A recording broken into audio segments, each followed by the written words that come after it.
Glória a Deus. Meus irmãos, vamos mais uma vez ficar de pé para o nosso breve momento de reflexão. Gostaria que os irmãos abrissem em Deuteronômio, capítulo 5.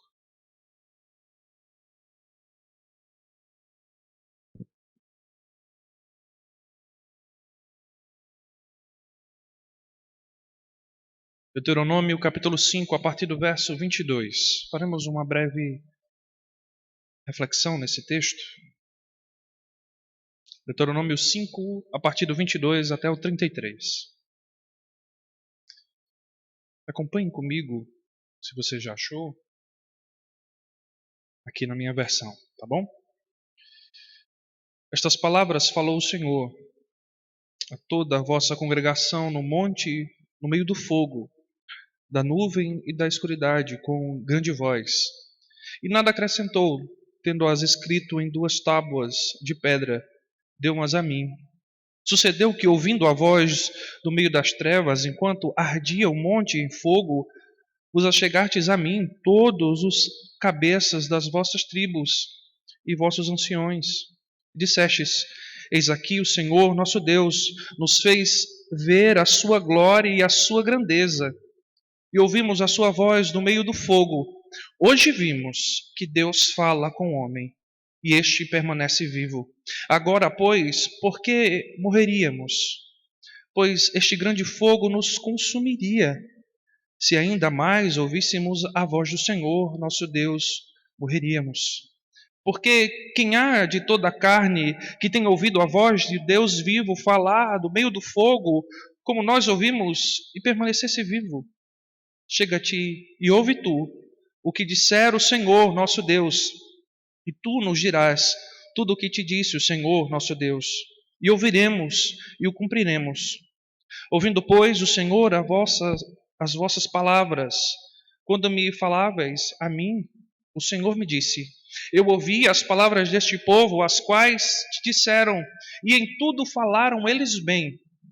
Quem dera que eles tivessem tal coração, que me temessem e guardassem todo o tempo, todos os meus mandamentos, para que bem lhes fosse a eles e a seus filhos para sempre.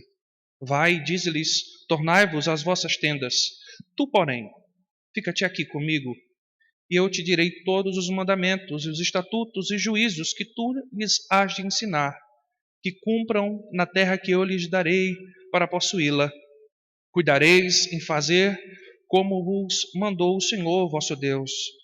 Não vos desviareis nem para a direita, nem para a esquerda. Andarei em todo o caminho que vos manda o Senhor vosso Deus, para que vivais, bem vos suceda, e prolongueis os dias na terra que haveis de possuir. Essa é a palavra do Senhor. Podem sentar, meus irmãos? Meus irmãos, esse texto, na verdade, é uma extensão do texto que se encontra lá em Êxodo 20, a partir do verso 18. Depois os irmãos podem ver. Naquele momento onde Deus estava descrevendo a Moisés e também ao povo, porque naquele momento não só Moisés estava ouvindo a voz do Senhor enquanto o monte ardia. Naquele momento alguns se atreveram a tocar no monte e morreram. Daquele momento em diante, o povo tornou-se em espanto. Eles ficaram espantados por ouvir a voz do Senhor enquanto o monte ardia em chamas. As trevas cobriam o monte.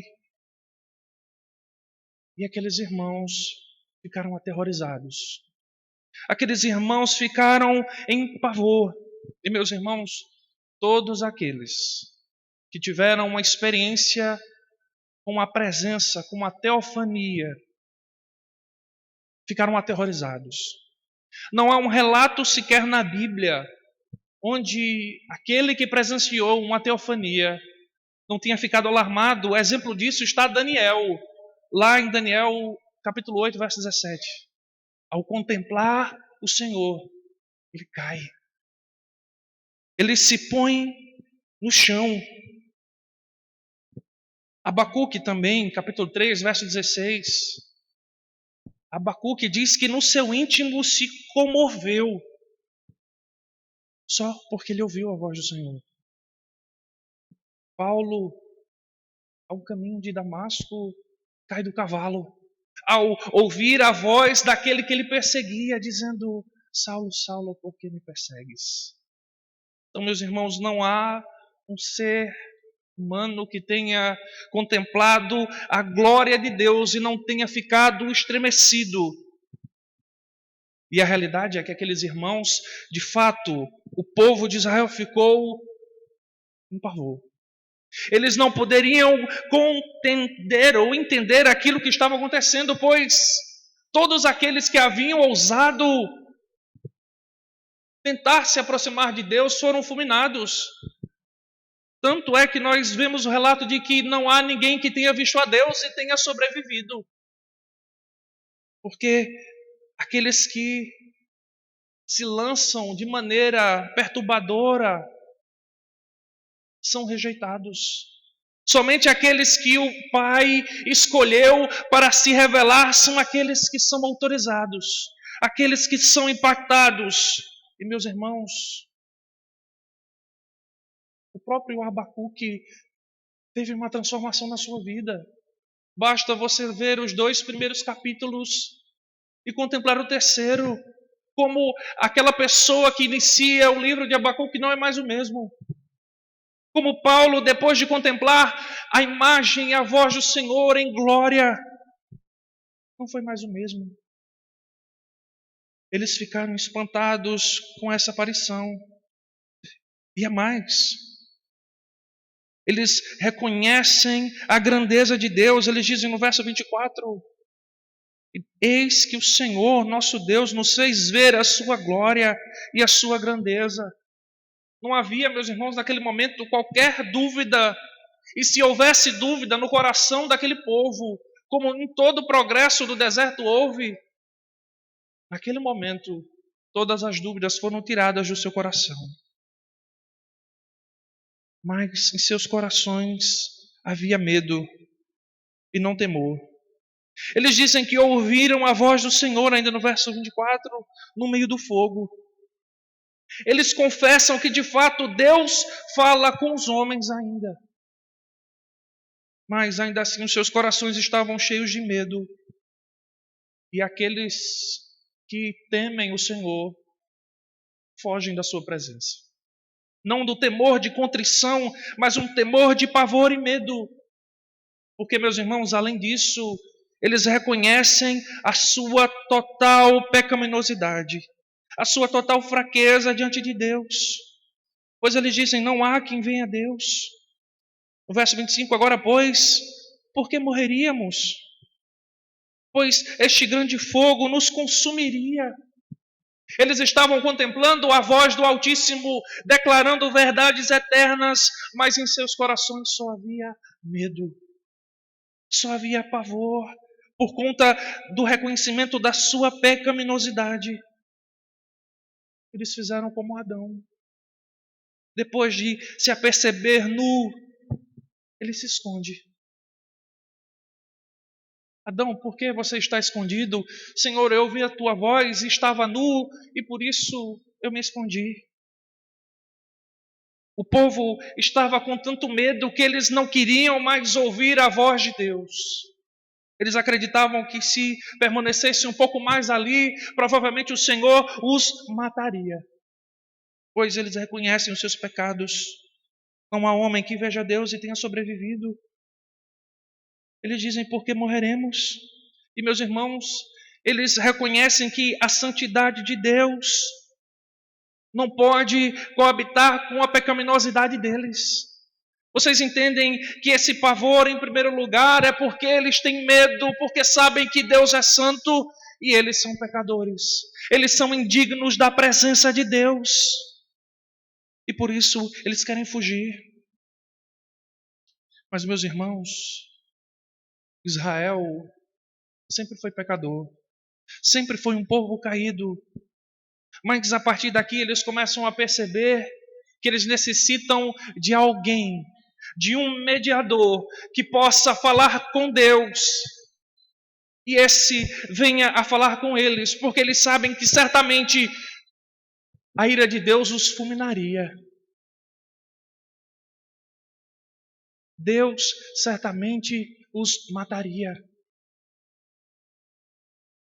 Meus irmãos, lá em Deuteronômio, capítulo 33, Deus havia dito a Moisés: Moisés, eu vou enviar um anjo que vá adiante de vocês, mas eu não vou com vocês. Porque se eu for com vocês, no meio do caminho, eu vou matar o povo. Eu exterminarei o povo. Porque, meus irmãos, a santidade de Deus requer a justiça para com o pecado. Não há como haver pecadores que não estejam debaixo da ira de Deus. Por isso eles precisam de um mediador. Eles precisam de alguém que esteja diante de Deus. Por isso eles dizem, verso 26, porque quem há de toda a carne que tem ouvido a voz de Deus vivo falar do meio do fogo, como nós ouvimos, e permanecer vivo. Em outras palavras, eles estão perguntando, quem dentre nós já teve a experiência de falar com Deus e estar vivo? E a resposta para isso, meus irmãos, seria Moisés. Moisés foi o único que naquele momento foi escolhido por Deus para estar na presença do Altíssimo e contemplar as verdades da sua lei. Vejam, meus irmãos, aqui começa a surgir a ideia da necessidade de um mediador, aquele que medie entre o povo e Deus. E por isso eles dizem, no verso 27, chega-te e ouve tu o que disser o Senhor nosso Deus, e tu nos dirás tudo o que te disser o Senhor nosso Deus, e ouviremos e o cumpriremos. Meus irmãos, é inegável que haverá consequências para aqueles que ouvem a Deus, ouvem a sua palavra e permanecem em pecado. Por isso a necessidade que o povo guardasse a lei todos os dias, que o povo andasse nos caminhos do Senhor. E enquanto Moisés está falando com o povo, Deus permanece ouvindo. Verso 28, ouvindo, pois, o Senhor as vossas palavras, como lhe faláveis a mim, o Senhor me disse, eu ouvi as palavras deste povo, as quais disseram, em tudo falaram eles bem.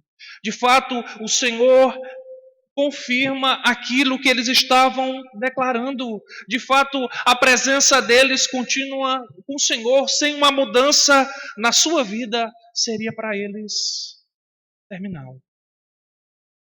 Se aquele povo permanecesse escutando a voz do Senhor e continuando nos seus pecados, certamente o Senhor teria os exterminado. Por isso eles clamam por um mediador. Eles clamam a Moisés. E Moisés aqui, meus irmãos, servem como uma sombra do verdadeiro mediador, do Cristo que será e é o mediador para esse povo. E podemos ver isso, meus irmãos, lá em Hebreus, capítulo 3, se os irmãos puderem abrir comigo. Moisés aqui é apenas a sombra do verdadeiro mediador. Hebreus 3, a partir do verso 1.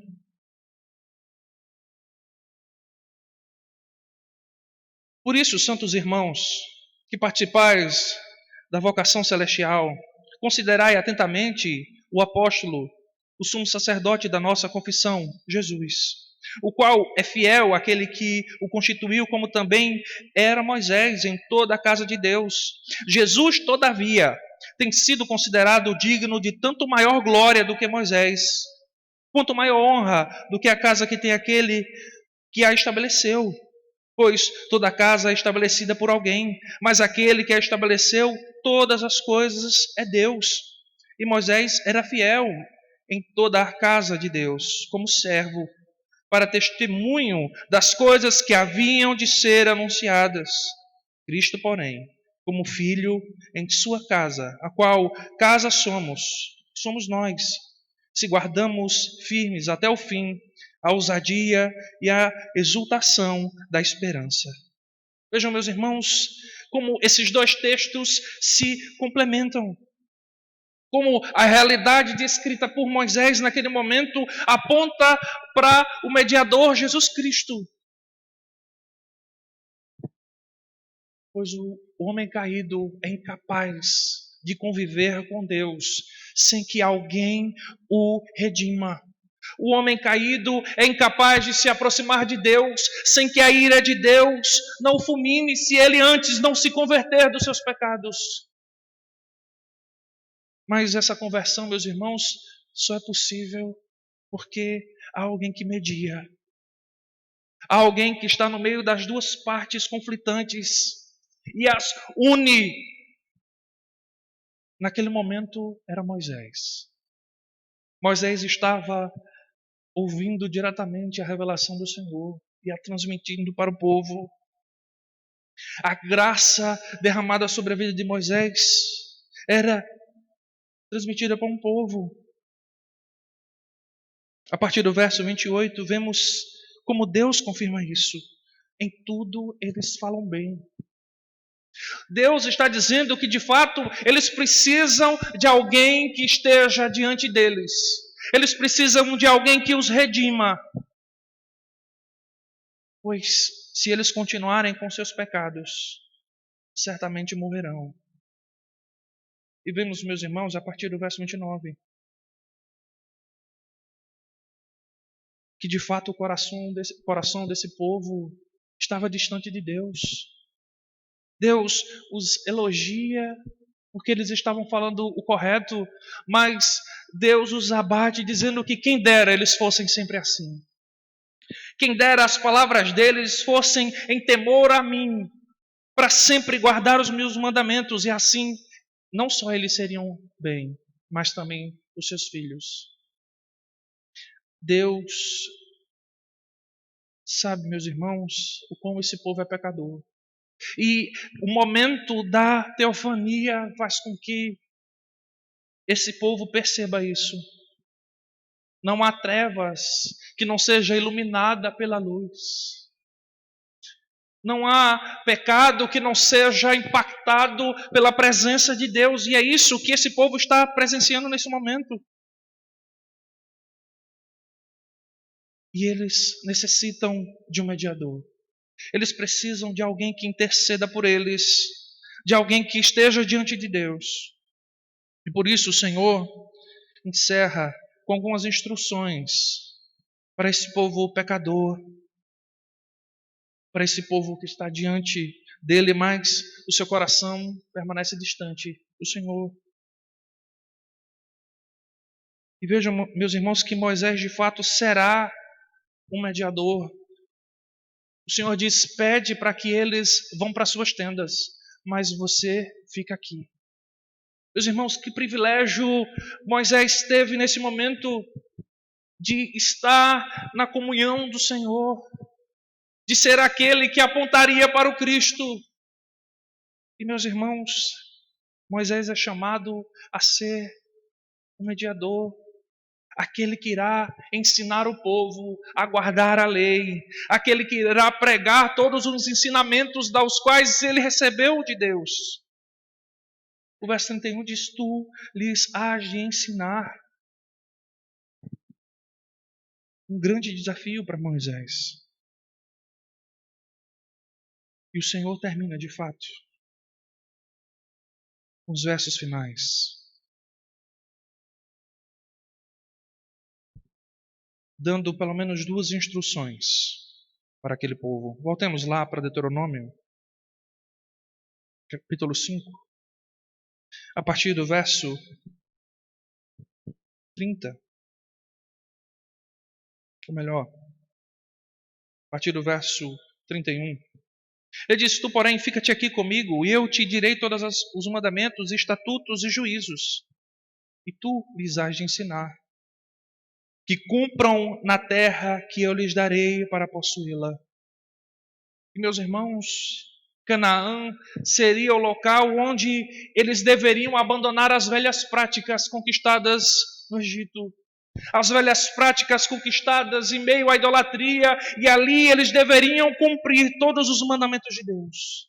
Ali se inseria a terra prometida que mana leite e mel, e onde o povo obedece ao seu Deus. Mas nós sabemos a história. Esse povo andava com o coração distante do Senhor. E o Senhor lhes deixa essas instruções para que essas duas bases sejam a base para que eles guardem o restante da lei e dos mandamentos. Em primeiro lugar, meus irmãos, verso 32. Cuidareis em fazer disso, como vos mandou o Senhor vosso Deus. Não os desviareis nem para a direita, nem para a esquerda. E, meus irmãos, aqui nós temos dois princípios para todos nós, e assim como para esse povo: vigilância e custódia. Vigilância, em primeiro lugar, meus irmãos, porque eles deveriam todos os dias estar vigiando por suas próprias vidas para que eles não se desviassem. O termo cuidar aqui é algo atencioso, que deve ser observado todos os dias. Como a mãe que observa o seu bebê, vai lá e vê se ele está respirando mesmo. Vai lá e vê se ele está com algum problema. Assim esse povo deveria cuidar da lei e fazer tudo aquilo que o Senhor mandou. Eles deviam vigiar os seus próprios passos para que eles não caíssem. E custódia para que eles fossem responsáveis por aquilo que o Senhor decretou para que eles guardassem.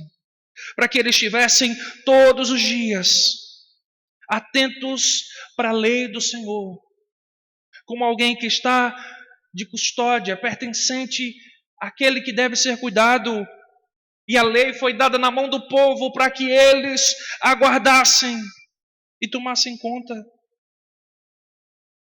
O Senhor diz: não vos desviareis nem para a direita nem para a esquerda, pois os olhos do povo deveriam estar atentos à lei do Senhor todos os dias.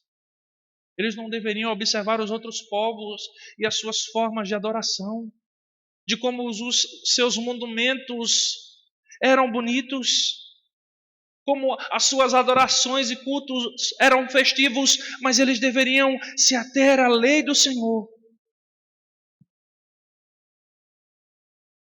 Guardareis em fazer de como vos mandou o Senhor.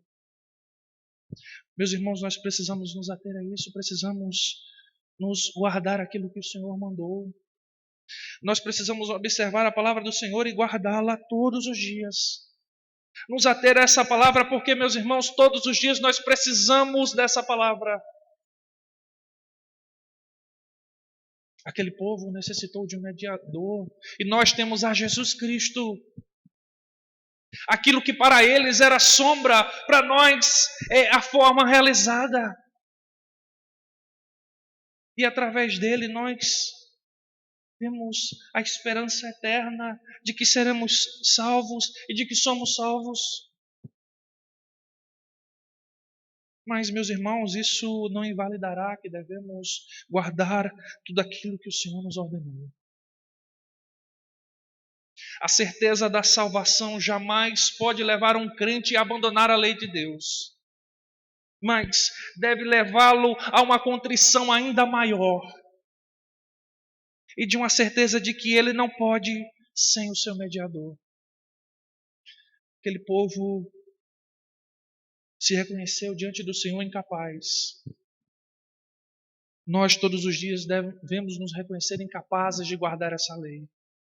Por isso devemos buscar o nosso mediador todos os dias. E em segundo e último lugar, meus irmãos, verso 33. Andareis em todo o caminho que vos manda o Senhor, vosso Deus, para que vivais bem, vos suceda e prolongueis os dias na terra que haveis de possuir. E aqui, meus irmãos, a ideia é de uma vida prática. A lei que os irmãos devem guardar deve se realizar na vida de vocês na prática.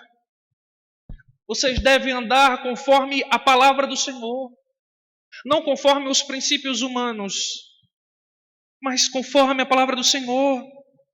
Andareis em todo o caminho que vos manda o Senhor. O que eu devo fazer? Eu devo obedecer ao Senhor todos os dias. Eu devo basear a minha vida, o meu ministério, a minha família, naquilo que o Senhor mandou. Essas são as instruções que servirão como base para tudo aquilo que eles já tinham ouvido. Nós, meus irmãos, devemos buscar o Senhor todos os dias. Não devemos fazer como Israel, que mesmo tendo experiências fenomenais com o Altíssimo, abandonou o Senhor. Moisés era um mediador, mas era um mediador temporário. Mas Jesus Cristo é um mediador eterno. Aqueles que têm o Senhor como seu mediador, esses guardarão pela fé os mandamentos de Deus. Não porque sejam capazes, mas porque confiam no seu mediador. Amém, meus irmãos? Vamos ficar de pé?